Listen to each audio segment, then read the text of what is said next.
কাফেরদের দ্বারা নবীজি যখন কোনো জুলুমের শিকার হতেন, আঘাতপ্রাপ্ত হতেন, কাফেররা যখন কষ্ট দিত, নবীজি বদদোয়া করতেন না। উহুদের ময়দানে নবীজির দামদান শহীদ হয়ে গেছে।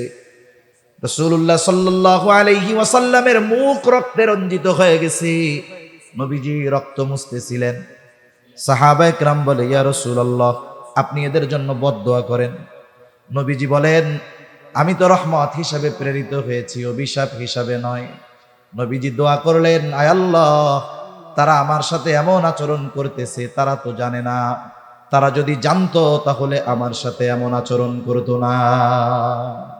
ওই অবস্থাতেও নবীজি বদদোয়া করেন।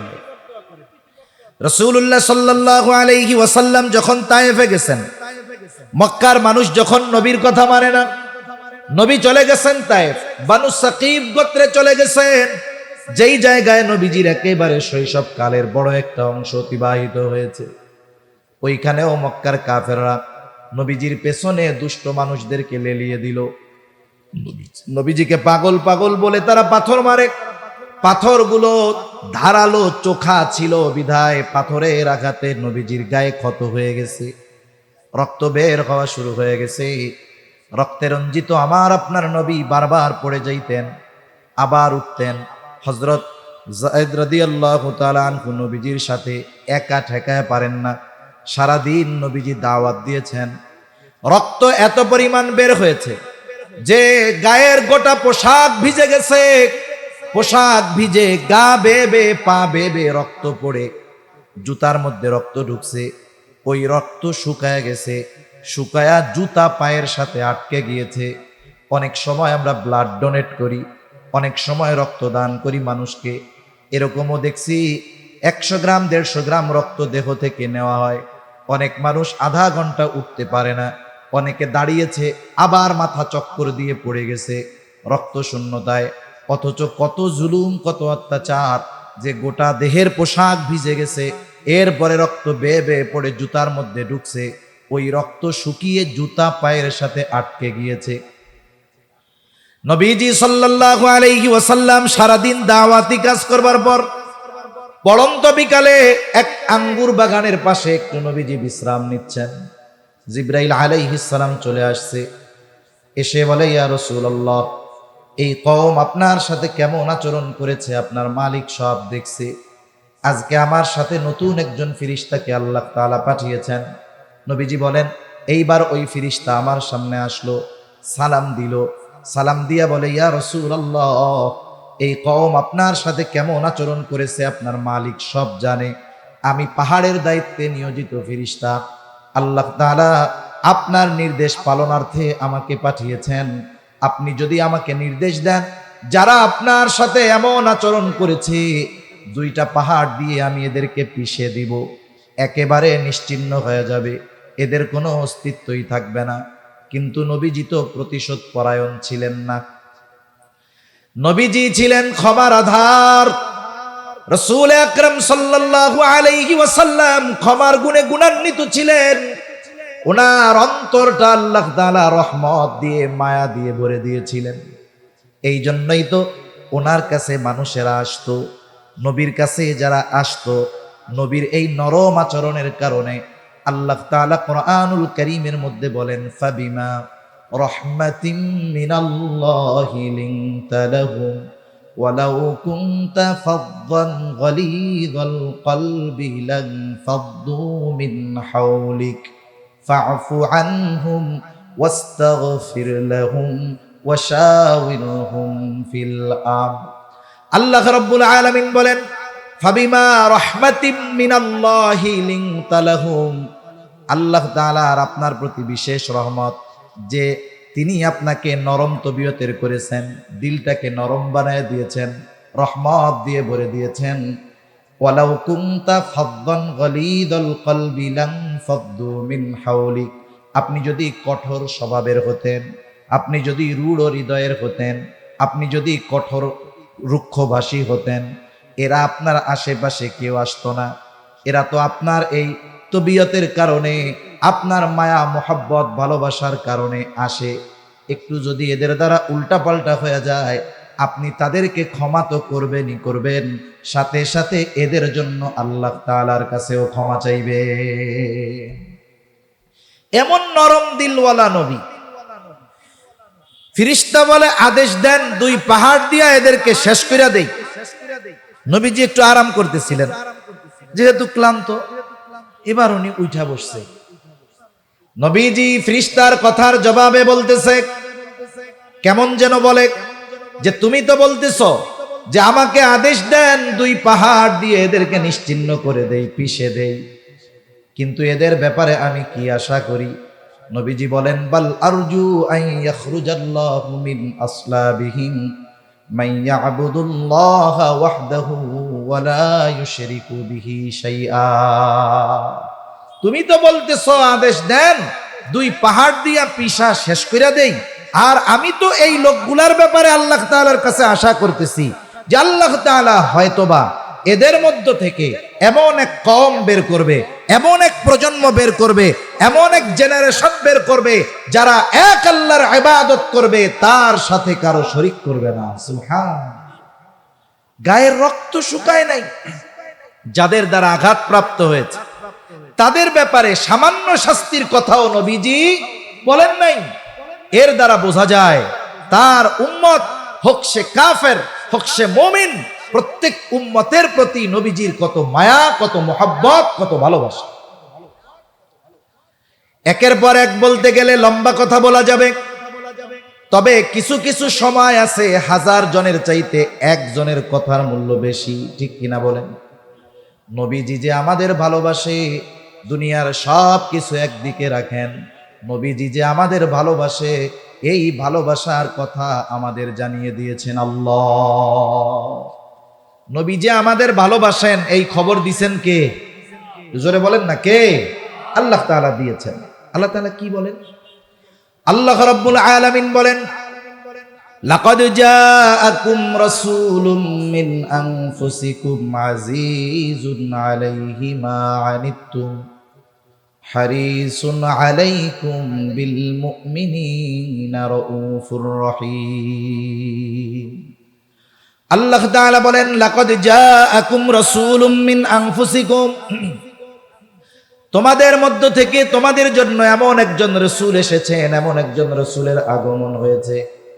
কেমন সেই রাসূল?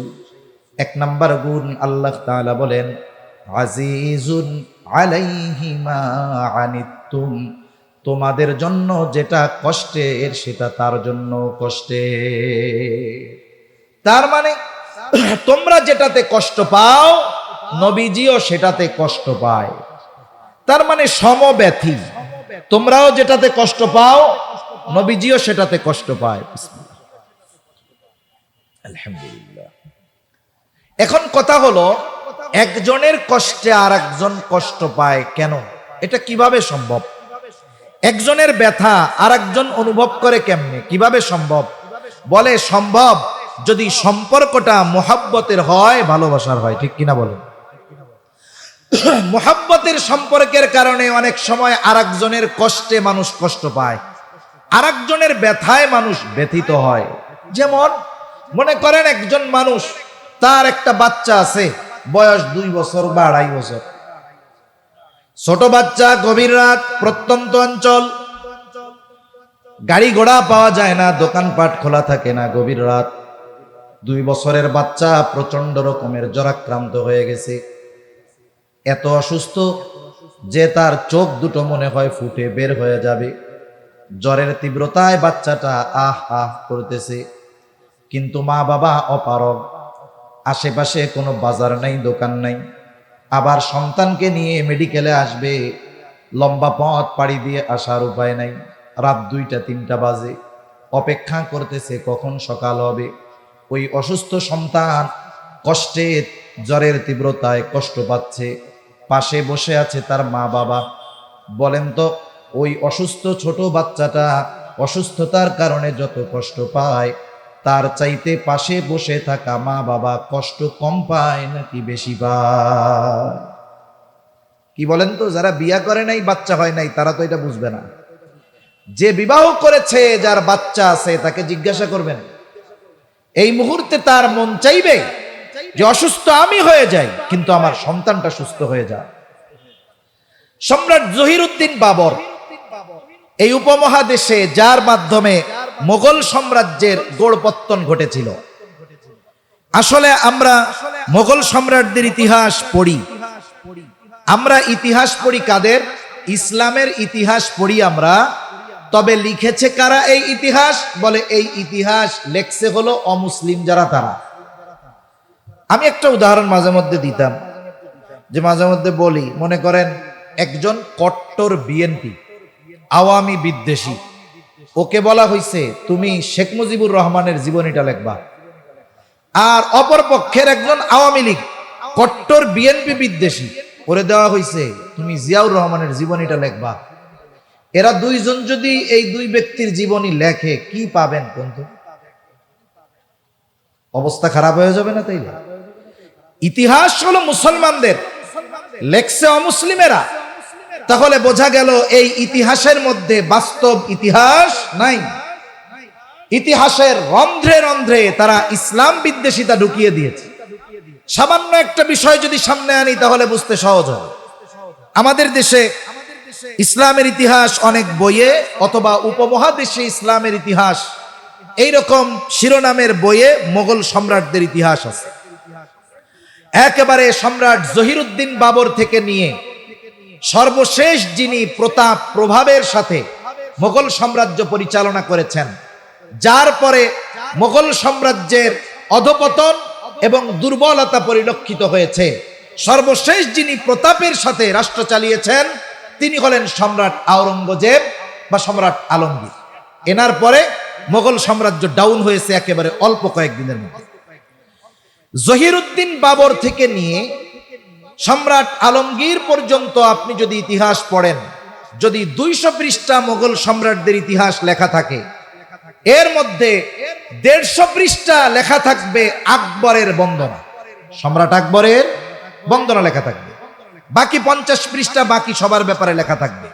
অথচ আপনি যদি ইনসাফের দৃষ্টি দিয়ে সামনে তাকান, ইসলামের দৃষ্টি দিয়ে যদি সামনে তাকান, এই উপমহাদেশে যত মুসলমান শাসক শাসন করেছে এদের মধ্যে 1-2 মধ্যে থাকবে সম্রাট আওরঙ্গজেব বা সম্রাট আলমগীর। ঠিক কিনা বলেন? ইতিহাস জানেন কি? আমি জানি না। উনি প্রায় 50 বছর এই উপমহাদেশ শাসন করেছে। কত বছর? 50 বছর। কিন্তু এনার 50 বছরকে শেষ করে দেওয়া হয়েছে 50 লাইনের মধ্যে। আর সম্রাট আকবরের ইতিহাসকে অমুসলিমেরা হাইলাইট করেছে। কেন? কারণ এই উপমহাদেশে সম্রাট আকবরের অধীনে ইসলাম এবং মুসলমানদের সবচাইতে বড় ক্ষতি সাধন তারা করতে পেরেছে। ঠিক কিনা বলেন? এই যে আবুল ফজল মারকাজে হুজুর, এটার জন্ম সম্রাট আকবরের সময় হয়েছে। দ্বীনে ইলাহির মতো জঘন্য এক নতুন ধর্ম, যেই ধর্মে একেবারে শিরিকের প্যাকেট দিয়ে মোড়ানো যেই ধর্ম, এটাকে যারা সমর্থন দিয়েছে এই আবুল ফজল মার্কা লোকজন, এই ধর্মের আবির্ভাব সম্রাট আকবরের মাধ্যমে হয়েছে। তার মানে তার দ্বারা অমুসলিমেরা যেই পরিমাণ ইসলামের ক্ষতি করতে পেরেছে অন্য কারো মাধ্যমে পারে নাই। বরং সম্রাট আওরঙ্গজেবের প্রকৃত ইতিহাস জানলে শুনলে অবাক হতে হবে। এখন ওদিকে যেতে গেলে আমি অন্যদিকে চলে যাব, এই জন্য যাওয়া যাবে না ওইদিকে। তা 50 বছর উনি শাসন করেছেন। 700 মুফতির তত্ত্বাবধানে ওনার বিচার কার্যালয় পরিচালিত হতো। এইগুলোকেই সংস্কার করে ইতিহাসের এক অনবদ্য ফতোয়ার কিতাব ফতোয়ায়ে আলমগীরির সংকলন হয়েছে। ওনার তত্ত্বাবধানে, ওনার নির্দেশনায় 700 মুফতির তত্ত্বাবধানে। কারণ ইনি যেহেতু ইসলামের পক্ষে, এজন্য ওনাকে অমুসলিম ঐতিহাসিকেরা হাইলাইট করে নাই, বরং অনেক বিষয়কে সামনে এনে ওনার চরিত্রের উপরে কালিমা লেপন করে সম্রাট আকবরকে আকবর দ্য গ্রেট, মহানুভব আকবর নামে এই ইতিহাসের পাতায় লেখার অপচেষ্টা ওই অমুসলিম ঐতিহাসিকেরা করেছে। ঠিক কিনা বলেন? এজন্য বাস্তবিক ইতিহাস আমাদের জানা নাই। যা কোন কথা থেকে কোন দিকে চলে যাইতেছি আল্লাহই জানে। সম্রাট জহিরুদ্দিন বাবরের কথা বলতেছিলাম। পিতৃস্নেহের একটা কবিতা আমাদের ছোট সময় ছিল, কবিতাটা আমার মনে নেই। উনার সন্তান হুমায়ুন অসুস্থ হয়ে গেছিল। গল্পটা বলি আর। হুমায়ুন কিন্তু 2 বছরের বাচ্চা ছিল না, বড় ছিল। যদিও পরবর্তীতে শের শাহ সুরির সাথে হুমায়ুন পরাজিত হয়ে ইরানে আশ্রয় নেয় এবং পরবর্তীতে সে শিয়াদের সমর্থন এবং তাদের সহযোগিতায় পুনরায় সিংহাসন পুনর্দখল সে করতে পেরেছে, সেটা পরবর্তী বিষয়। কিন্তু এই হুমায়ুন যখন অসুস্থ হয়ে গেছে, জহিরউদ্দিন বাবর গোটা পৃথিবীর বড় বড় হাকিম কবিরাজকে আনছে সন্তানের চিকিৎসা করার জন্য। যেই আসে সেই ব্যর্থ। সর্বশেষ একজন ডাক্তার চিকিৎসক বলতেছে, সম্রাট বাদশাহ, আপনার সন্তানের যেই রোগ, দুনিয়ার কোনো ডাক্তার এটা নির্মূল করতে পারবে না। এই রোগ নির্মূল যিনি করতে পারবেন তিনি হলেন আল্লাহ। জহিরউদ্দিন বাবর জায়নামাজে পড়ে গেছে। গভীর রজনীতে আল্লাহ তাআলার কাছে রোনাজারি কান্নাকাটি করে বলে, আল্লাহ, আমার হায়াত আপনি আমার সন্তানকে দিয়ে দেন, তার রোগ আমাকে দিয়ে দেন। জহিরউদ্দিন বাবর দোয়া করে, ইতিহাস বলে দোয়া কবুল হয়ে গেছে। আস্তে আস্তে হুমায়ুন সুস্থ হওয়া শুরু হয়ে গেল, আর জহিরউদ্দিন বাবর বিছানা শয্যাশায়ী হয়ে গেল। ইতিহাস বলে সন্তানের সুস্থ চেহারা দেখে জহিরউদ্দিন বাবর তার অসুস্থতায় কষ্ট পায় নাই, বরং সন্তানের সুস্থতা তার আনন্দের কারণ হয়ে গেছে। তাহলে একটু পিতৃ মোহাব্বত, মাতৃ মোহাব্বত এত বেশি যে সন্তান অসুস্থ হলে, সন্তান কষ্ট পেলে পিতামাতা কষ্ট পায় মোহাব্বতের কারণে। বলেন তো, পিতামাতা আমাকে আপনাকে যত বেশি ভালোবাসে, তার চাইতে আমার আপনার নবী আমাকে কম নাকি বেশি ভালোবাসে? তাইলে নবীও তো কষ্ট বেশি পাওয়ার কথা উম্মতের কষ্টে। এ কথাই আল্লাহ তাআলা বলেন যে উম্মতের যেই বিষয়টা উম্মতের জন্য কষ্টের, এটা নবীর জন্য কষ্টের। তিনি সমব্যথী। উম্মতের প্রতি মুহাব্বত, মায়া, ভালোবাসার কারণেই তিনি কষ্ট পান। এরপরে আল্লাহ তাআলা বলেন, হারিসুন আলাইকুম, তিনি তোমাদের জন্য কল্যাণকামী। নবীজি উম্মতের ব্যাপারে সব অবস্থায় কল্যাণকামী। তিনি উম্মতের জন্য কখনো কঠোরতা চান না। যেই বিষয়টা উম্মতের জন্য কল্যাণকর, নবীজি সেটাই করেন। যেমন হাদিসের মধ্যে আসছে, নবীজি বলেন, আল্লাহ তাআলা প্রত্যেকটা নবীকে তার উম্মতের ব্যাপারে বিশেষ একটা দোয়া করার সুযোগ দিয়েছে, এবং এই দোয়াটা কবুলের প্রতিশ্রুতিও আল্লাহ তাআলা দিয়েছেন। নবীজি বলেন, সব নবী সেই দোয়া তার উম্মতের ব্যাপারে দুনিয়ায় করে ফেলছে। নবীজি বলেন, আমি ওই দোয়াটাকে সংরক্ষণ করে রেখেছি, দুনিয়াতে করি নাই। কিয়ামতের দিন ওই দোয়াটা আমি আমার উম্মতের জন্য সুপারিশ হিসাবে করব। এই দুইটা বিষয় সব উম্মতের জন্য আম। এটা তবে মুমিনদের প্রতি ভালোবাসা নবীজির আলাদা, স্পেশাল ভালোবাসা মুমিনদের প্রতি। আর আল্লাহ তাআলাও নবীকে উম্মতের জন্য বিশেষ অনুগ্রহ হিসাবে ঘোষণা করেছেন, যেই উম্মতগুলো ঈমানদার। আল্লাহ তাআলা কোরআনুল কারীমের মধ্যে বলেন, লাকাদ মান্নাল্লাহু আলাল মুমিনিনা ইয বাআসা ফীহিম রাসূলাম মিন আনফুসিহিম। আল্লাহ তাআলা বলেন, লাকাদ মান্নাল্লাহু আলাল মুমিনিন, মুমিনদের উপর আল্লাহ তাআলার বিশেষ অনুগ্রহ। কি বিশেষ অনুগ্রহ? বলে, ইয বাআসা ফীহিম রাসূলাম মিন আনফুসিহিম, যে তিনি তাদের মধ্য থেকে তাদের জন্য একজন রাসূল পাঠিয়েছেন। এই জন্য এই নবী হলো মুমিন উম্মতদের জন্য আল্লাহ তাআলার পক্ষ থেকে বিশেষ অনুগ্রহ। এই জন্য মুমিন উম্মতদের প্রতি নবীজির মোহাব্বত, ভালোবাসাও স্পেশাল। আপনি আমি, আমার আপনার সব আত্মীয় স্বজন যারা আছে, তাদের যারা ছোট বাচ্চা আছে, সবাই আমরা ভালোবাসি। কিন্তু যতই ভালোবাসি অন্যদের, নিজের সন্তানের চাইতে বেশি নয়। নবীজি সব উম্মতকে ভালোবাসে, তবে তার ঈমানদার উম্মতের চাইতে বেশি নয়। যেমন আপনার নিজের সন্তানের প্রতি ভালোবাসা বেশি, স্পেশাল, অনুরূপভাবে নবীজির মুমিন উম্মতের প্রতি ভালোবাসা স্পেশাল এবং বেশি। এই জন্য আল্লাহ তাআলাও সেই স্পেশাল ভালোবাসার কথা বলেন। আল্লাহ তাআলা বলেন, বিল মুমিনিনা রাউফুর রহিম। যেই নবী তোমাদের কাছে এসেছে, তোমাদের মধ্য থেকে তার মুমিন উম্মতদের প্রতি তার ভালোবাসা কেমন? আল্লাহ তাআলা এই ভালোবাসার গভীরতা বোঝানোর জন্য, ভালোবাসা কত বেশি বোঝানোর জন্য এমন দুইটা শব্দ আমার আপনার নবীর শানে ব্যবহার করেছেন, যেই দুইটা শব্দ কোনো সৃষ্টির ব্যাপারে ব্যবহার করার অনুমতি নাই। একটা হলো রউফ, একটা হলো রহিম। রউফুর রহিম এটা আল্লাহ তাআলার দুইটা গুণবাচক নাম। দুনিয়ার কোনো মানুষ রউফুর রহিম হতে পারে না, কোনো পীর রউফুর রহিম হতে পারে না। যদি কেউ বলে আমার পীর এইটা, তাহলে আমি বলবো তুমিও বেঈমান, পীরও বেঈমান। ঠিক কিনা বলেন? এটা কেউ হতে পারে না। রউফুর রহিম হলেন আল্লাহ। সেই রউফুর রহিম আল্লাহ, অতি সদয় পরম দয়ালু আল্লাহ। উম্মতির ব্যাপারে নবীজির কত মায়া, কত দয়া, কত মুহাব্বত, কত ভালোবাসা, এটা বোঝাতে গিয়ে কি শব্দ ব্যবহার করেন। আল্লাহ তাআলা বলেন এই নবী তার মুমিন উম্মতদের ব্যাপারে হলেন অতি সদয় পরম দয়ালু। স্বয়ং আল্লাহ তাআলা আমার আপনার নবীকে তার মুমিন উম্মতদের ব্যাপারে বলতেছে সে তার মুমিন উম্মতদের জন্য রউফুর রহিম। তাহলে রউফুর রহিম হলেন আল্লাহ, আর আল্লাহ বলেন নবী আপনি আপনার মুমিন উম্মতদের জন্য রউফুর রহিম। সুবহানাল্লাহ বলেন। তাহলে সেই নবীর আমাদের প্রতি কত মায়া, কত মোহাব্বত, কত ভালোবাসা। আশা করি এই কথার পরে বুঝতে আর আপনাদের বাকি থাকবে না। নাকি কেউ বুঝতেছেন না যে নবী কতটুকু ভালোবাসে? বুঝতে পারছেন তো? মনে রাখতে হবে, মহাসমুদ্রের গভীরতাকে পরিমাপ করা সম্ভব, হিমালয়ের চূড়ায় বারবার পৌঁছানো সম্ভব, কিন্তু উম্মতের প্রতি নবীজির দয়া মায়ার গভীরতা উচ্চতা পরিমাপ করা কিয়ামত পর্যন্ত সম্ভব নয়। এই নবী এত ভালোবাসেন আমাদের। এখন যেই নবী এত আমাদের ভালোবাসেন, সেই নবীকে কি আমাদের ভালোবাসার দরকার আছে না নাই? জোরে বলেন না, আছে না নাই?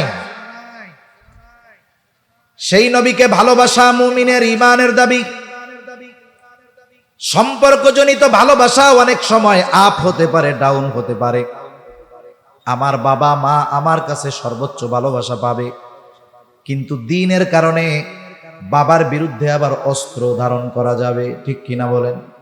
বদরের ময়দানে সাহাবায়ে কেরামের এমন ঘটনা ঘটছে, সন্তান বাবার বিরুদ্ধে অস্ত্র ধারণ করেছে।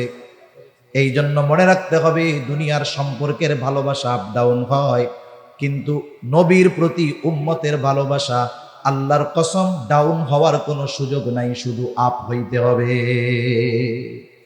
এখানে ডাউন হওয়ার কোনো ওয়ে নাই, রাস্তা একটা, শুধু ভালোবাসা বাড়াতেই হবে। এটা মুমিনের ঈমানের দাবি। এই জন্য নবীজি বলেন লা ইউমিনু আহাদুকুম হাত্তা আকুনা আহাব্বা ইলাইহি মিন ওয়ালিদিহি ওয়া ওয়ালাদিহি ওয়ান নাসি আজমাইন। নবীজি বলেন তোমাদের মধ্য থেকে কেউ ততক্ষণ পর্যন্ত মুমিন হতে পারবে না যতক্ষণ না সে তার পিতা মাতা সন্তান সন্ততি এক কথায় সকলের চাইতে আমি নবীকে বেশি ভালোবাসবে। আমরা সবাই নবীকে ভালোবাসতে চাই, আমরা চাই তো নবীকে ভালোবাসতে চাই। এখন নবীকে ভালোবাসবো কেমন? নিজ পদ্ধতিতে নাকি নবী যে পদ্ধতি বলে দিয়েছেন সেই পদ্ধতিতে? অবশ্যই নবীর বাতিয়ে দেওয়া পদ্ধতিতে যদি আমরা নবীকে ভালোবাসি, ওই ভালোবাসা নবীজি পর্যন্ত পৌঁছাবে। আর যদি নিজস্ব মন গড়া পদ্ধতিতে নবীকে ভালোবাসতে যাই, তাহলে অনেক সময় নিজের অজান্তে ভালোবাসার নামে বেয়াদবি হয়ে যাবে। এজন্য সুস্পষ্ট রীতিনীতি যেখানে আছে সেখানে নিজস্ব মন গড়া পদ্ধতিতে নবীকে ভালোবাসা লাগবে না। এখন আমরা তো নবীকে সামনে পাই নাই। আবু বকর নবীকে সামনে পেয়েছে, এই জন্য সব সম্পদ আইনা নবীর কাছে হাজির করছে। হযরতে তালহা নবীজিকে সামনে পেয়েছে, সেই জন্য উহুদের ময়দানে নিজের বুকটাকে পিঠটাকে নবীর জন্য ঢাল বানায় দিছে। আমাদেরও নবীকে ভালোবাসতে মন চায়। কেমনে ভালোবাসবো, কি করলে ভালোবাসা হবে নবী জানায় দেন। নবীজি বলেন মান আহাব্বা সুন্নতি ফাকাদ আহাব্বানি ওয়া মান আহাব্বানি কানা মাই ফিল জান্নাহ। নবীজির সুসংবাদ হইল নবীর সুন্নাতকে ভালোবাসতে হবে, নবীর সুন্নাতকে ভালোবাসলে নবীকে ভালোবাসা হবে। নবীকে যদি ভালোবাসতে পারি, নবীজি বলেন ওই ব্যক্তি আমার সাথে জান্নাতে অবস্থান করবে। নবীর সাথে জান্নাতে থাকতে চাই কারা? একটু আদজা করি তো। নারায়ে তাকবীর। এই আওয়াজ তো এলো না। নারায়ে তাকবীর। সারা বাংলাদেশে কিছু হইলে আমরা হাটহাজারের দিকে তাকায়া থাকি, আওয়াজ এখান থেকে আগে উঠতে হবে। এজন্য এই জায়গার আওয়াজটাও একটু জোরে হওয়ার দরকার, ঠিক কিনা বলেন? নবীর সাথে জান্নাতে থাকতে পারবে, এর চাইতে বড় সুসংবাদ সাহাবা একরামের কাছে আর কিছুই ছিল না। রাসূলুল্লাহ সাল্লাল্লাহু আলাইহি ওয়াসাল্লামের কাছে একজন গ্রাম্য সাহাবী আসছে, গ্রামের সহজ সরল মানুষ। নবীজি আর একজনের সাথে কথা বলতেছেন। আদব হলো কেউ যদি কারো সাথে কথা বলে, কথার মধ্যে ব্যাঘাত সৃষ্টি না করা, কথা শেষ হবে এরপরে কথা জিজ্ঞাসা করা। কিন্তু গ্রামের মানুষ, সরল মানুষ, বোঝে না। নবীজি আর একজনের সাথে কথা বলতেছে, ওই লোকটা গিয়া নবীজিরে জিজ্ঞাসা করে, ইয়া রাসূলুল্লাহি মাতাস সাআহ, হে আল্লাহর রাসূল কিয়ামত কখন হবে? তার খুব তাড়াহুড়ো, তার খুব ব্যস্ততা, কেমন যেন সে কিয়ামতের জন্য গাঠি গুঠি নিয়ে রেডি, কিন্তু কিয়ামত আসতেছে না। নবীজি ওই ব্যক্তির সাথে কথা শেষ করে জিজ্ঞাসা করলেন, কোথায় ওই ব্যক্তি যে এই কথা কইছে যে কিয়ামত কখন হবে? বলে, ইয়া রাসূলুল্লাহ আমি কইছি। নবীজি তাকে পাল্টা প্রশ্ন করলেন, মা আদাত্তা লাহা, কিয়ামতের জন্য তুমি কি পাথেয় সংগ্রহ করছো? এইবার লোকটা বলে, আমি আল্লাহ এবং তার রাসূলকে ভালোবাসি। কারণ প্রশ্নের দ্বারা বোঝা যাচ্ছিল সে কিয়ামতের ব্যাপারে সংবাদ জানতে চাচ্ছে, এমনটা নয়, বরং তার ভিন্ন কিছু জানা উদ্দেশ্য। নবীজি তো উম্মতের রুহানি ডাক্তার ছিলেন, এই জন্য প্রশ্ন করার পরে মূল উদ্দেশ্যটা বুঝতে পারছে। প্রশ্ন করেছে, কি পাথর সংগ্রহ করছো? লোকটা বলে, আমি আল্লাহ এবং তার রাসূলকে ভালোবাসি। নবীজি জবাব দিলেন, আল মারউ মাআ মান আহাব্বা, যে যাকে ভালোবাসে, মহাব্বত করে, তার সাথে অবস্থান করবে। প্রশ্নর শুরু হয়েছে কি দিয়া? বলে কিয়ামত কখন হবে। শেষ হয়েছে কি দিয়া? বলে যে যাকে মহাব্বত করে তার সাথে অবস্থান করবে। তার মানে বোঝা যায় প্রশ্ন যেই উদ্দেশ্যে করা হয়েছে, যদিও দেখা যাচ্ছে কিয়ামতের ব্যাপারে সে খবর চায়, কিন্তু উদ্দেশ্য তা নয়, ভেতরে ভেতরে উদ্দেশ্যটা ভিন্ন। মূলত নবী তার মূল উদ্দেশ্যের জবাবটা দিয়ে দিলেন। এই জবাব পায়া ওই লোকটা বাড়ির দিকে হাঁটা দিয়েছে। হযরত আনাস রাদিয়াল্লাহু তাআলা আনহু বলেন, নবীর সাথে জান্নাতে থাকতে পারবো, এই খবর শুনে আমরা এত খুশি হয়েছি, ইসলাম গ্রহণের পরে আর কোনো কথার দ্বারা এত খুশি হই নাই। তাহলে নবীর সাথে জান্নাতে থাকার সুসংবাদ সাহাবায়ে কিরামের কাছে ইসলাম গ্রহণের পরে সবচাইতে আনন্দের খবর ছিল। সেই নবীর সাথে জান্নাতে থাকার সুযোগ আমাদের আছে না নাই? জোরে বলেন না, আছে না নাই? তাহলে কি করতে হবে? নবীর সুন্নাতকে মহব্বত করতে হবে, তাইলে অফার পাওয়া যাবে জান্নাতে থাকার। মনে করেন এক বড় কোম্পানি আপনাকে, আমাকে বা আমাদের যে কাউকে একটা অফার দিছে। অফার কি? যে আপনাকে একটা বিমানের টিকিট দেওয়া হইল বিজনেস ক্লাসের। এই বিমানে চড়ে আপনি ওমরার সফরে যাইতে পারবেন, আসতে পারবেন। আবার একবারে ক্লক টাওয়ারের একেবারে উপরের দিকে, যেখান থেকে বাইতুল্লাহর ভিউ পরিপূর্ণ দেখা যায়। প্রতি রাত্রে একদিন 24 ঘন্টায় বাংলাদেশি টাকায় 30-40 হাজার টাকা এমনি সময় লাগে।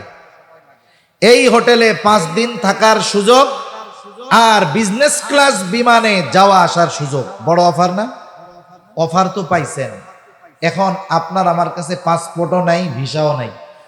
এখন বলেন তো, পাসপোর্ট ভিসা যদি না থাকে অফার গ্রহণ করার সুযোগ আর আছে? সুযোগ আর নাই। আলহামদুলিল্লাহ, আমাদের আজকের মাহফিলের অন্যতম আকর্ষণ আমার এলাকার জামাই আর কি, সেই হিসেবে দুলাভাই কই, আল্লামা হাবিবুল্লাহ মাহমুদ কাসেমি হাফিজাহুল্লাহ হযরত চলে আসছেন। আমরা একটা তাকবীর দেই, নারায়ে তাকবীর, নারায়ে তাকবীর। মাশাআল্লাহ, একটু জমে জমে বৈশা যান, আমি 2-3 মিনিটের মধ্যে শেষ করে দেই। তাহলে অফার পাওয়া গেল, কিন্তু অফার ভোগ করতে হইলে পাসপোর্টও লাগবে, ভিসাও লাগবে। লাগবে কি লাগবে না? পাসপোর্ট ভিসা কোনটা? পাসপোর্ট ভিসা কোনটা? নবীজি বলেন কুল্লু উম্মতি ইয়াদখুলুনাল জান্নাত, দুইজন ভেতরে নামবে, উপর থেকে দুইজন লাশ নিচের দুইজনকে ধরায়া দিবে। এই যে লাশটা যখন কবরে রাখা হয়, একটা দোয়া পড়ে, বিসমিল্লাহি ওয়া আলা মিল্লাতি রাসূলিল্লাহ, পড়ে না এটা? আমরা এখন একজনের বেলায় পড়ি, আমাদের বেলায় কয়দিন পরে পড়বে। আসলে কি বলে ওই সময়, বুজুর্গানে দ্বীনের ভাষায় বলি, বলে কি বলে, আল্লাহ রে, আপনার নামে এমন এক ব্যক্তিরে কবরে রাখতেছি যার গোটা হায়াত সুন্নাতের উপরে অতিবাহিত হইছে, তার মানে নিজে সুন্নাতরে মোহাব্বত করত, অনুসরণ করত। আরে যখন মারা গেছে তখনও মোহাব্বত ছিল সুন্নাতের, সুন্নাতের উপরে ছিল। আরে কবরে যখন রাখতেছি এখনো তো সুন্নাতের উপরে আছে। এইটা হইল ওই জগতের ভিসা। মনে করেন দুনিয়ার জগৎ থেকে ট্রান্সফার হইছে কোথায়, বলে আলমে বরজখে। দুনিয়ার জগৎ থেকে নতুন জগৎ, বাংলাদেশ থেকে অন্য জগতে যাইতে গেলে ভিসা লাগে কি লাগে না? ওইটা হলো আলমে বরজখের ভিসা। এখন ভিসা যদি 2 নাম্বার হয়, ইমিগ্রেশনে যদি ধরা পড়ে, আদর করবে না সাইজ করবে? এখন দেখা গেল যার ব্যাপারে এই কথা বলছে, আমি হাত জোড় করে ক্ষমা চাই, কষ্ট দিতে চাই না। দেখা গেল যার ব্যাপারে এই কথা বললো তার মুখে নবীর সুন্নাত দাড়ি নাই। সব সুন্নাত পরে, মরার পরে প্রথম সুন্নাত দেখবে হলো এই সুন্নাত। দেখা গেল যার সুন্নাতের সাথে সম্পর্ক নাই। এখন বলেন তো, তার ব্যাপারে যদি ওই দোয়া পড়া হয়, এই দোয়া তার ব্যাপারে সত্য হবে নাকি মিথ্যা হবে? এজন্য জীবনটা এমন ভাবে সাজাই, কোন সময় মারা যাব গ্যারান্টি নাই। এখনই যদি মারা যাই, আমাকে কবরস্থ করার সময় আমার ব্যাপারে যেন বিসমিল্লাহি ওয়া আলা মিল্লাতি রাসূলিল্লাহ, আমার বাস্তব সূরাতের সাথে যদি মিল থাকে, তাহলে বোঝা গেল দুনিয়াও সুন্দর, আখিরাতও সুন্দর হয়ে যাবে ইনশাআল্লাহ। আল্লাহ তাআলা আমাদের সকলকে আমাদের প্রতি নবীজির মুহাব্বতকে অনুধাবন করে, নবীজির সুন্নাতকে মুহাব্বতের সাথে অনুসরণের মাধ্যমে নবীজির মুহাব্বতের প্রমাণ দেওয়ার তৌফিক আল্লাহ দান করুন, বলি আমিন। ওয়া আখিরু দাওয়ানা আনিল হামদুলিল্লাহি রাব্বিল আলামিন। আসসালামু আলাইকুম ওয়া রাহমাতুল্লাহি